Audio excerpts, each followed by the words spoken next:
CRL Rights Commission has called on government to intervene and launch a probe into the rising number of deaths among initiates in the Eastern Cape. This followed a meeting it held with the Eastern Cape Provincial leadership, including the MECs for COGTA, Health, the Provincial House of Traditional Leaders, among others. Deaths now stand at 34 so far this season in the province. CRL Rights Commission Chairperson Prof David Mosoma joins us to explain their call for urgent intervention.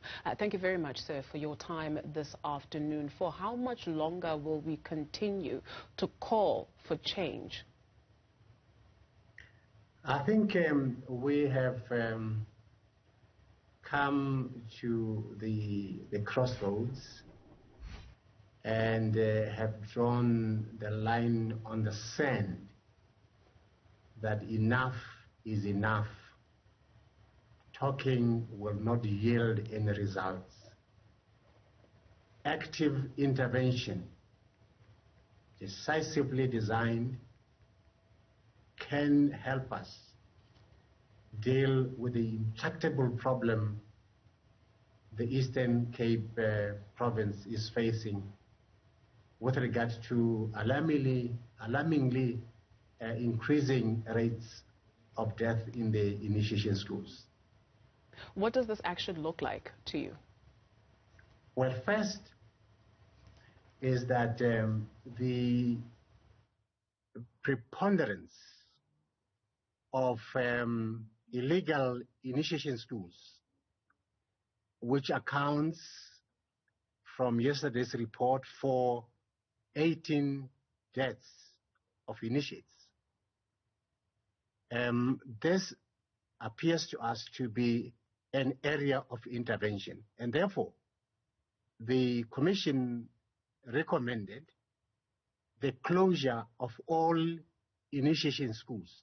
After all, they are illegal, and anything illegal should not be allowed to exist. And as a Commission, we felt this is very, very important. Second, we felt it is important to implement consequence management across the board.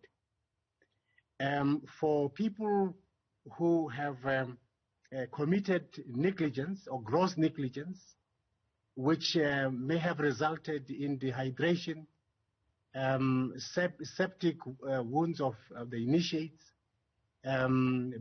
excessive bleeding, and any other that is humanly speaking, responsible for causing the deaths of initiates.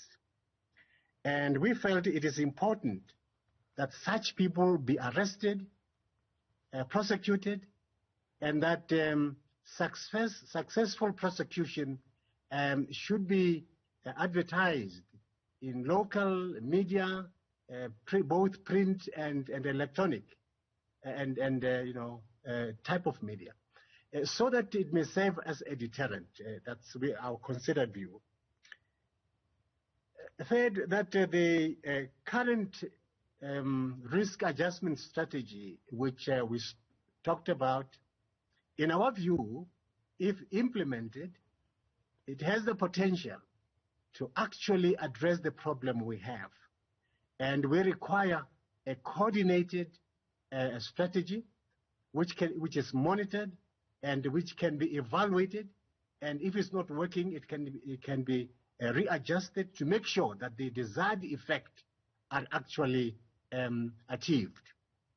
And also the need to call for specialized courts to deal with the intractable and plethora of court cases that are related to initiation crimes.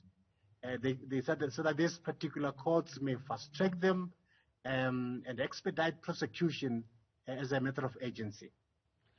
And we also felt it is important that the technical team which is provided for in the customary Initiation Act of 2021 should meet urgently to come up or map out a strategy, coordinated strategy, and integrated participative coordination to ensure that the problems that have faced the institution, the province, can be addressed expeditiously, and also relieve the community of the pain of losing their sons each initiation season in the Eastern Cape. And also the role of the kings. In this multi-sectoral approach that you are talking about, please allow me to come in there.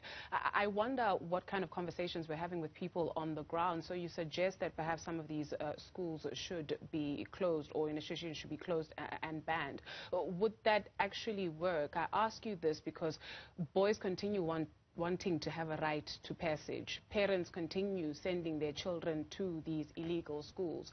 There are people who continue to practice this. So at ground level, what is it that people are telling you in terms of conversations that you are having with people on how this can actually be tackled, and why we continue to send our boys there? There are a number of reasons why this challenge is coming up again and again. One of the reasons coming from the province as a result of the consultation on the ground is that parents seem to have withdrawn their participation and farmed out their responsibility to the traditional principals and surgeons and caregivers. In some instances, parents do not have male relatives who can stand in to ensure the safety of their children in the initiation schools. Be that as it may, the issue at hand here is not to close the initiation schools as such, but the closure of illegal initiation schools must be accompanied by the creation of rescue centers where young people would be allowed to continue and complete their initiation processes. It's not as if we close and we replace with nothing. We know that the community is really committed and to the culture of initiation, and therefore to make it safe, I think this is the commitment, to make it safe for the families in their mantra that says baye baphila ababuye baphila. That is the issue here. When they're alive, they must come back alive, not come back as coffins. Dr. Mosoma, thank you very much for your time this afternoon. CRL Rights Commission Chairperson, Professor David Mosoma.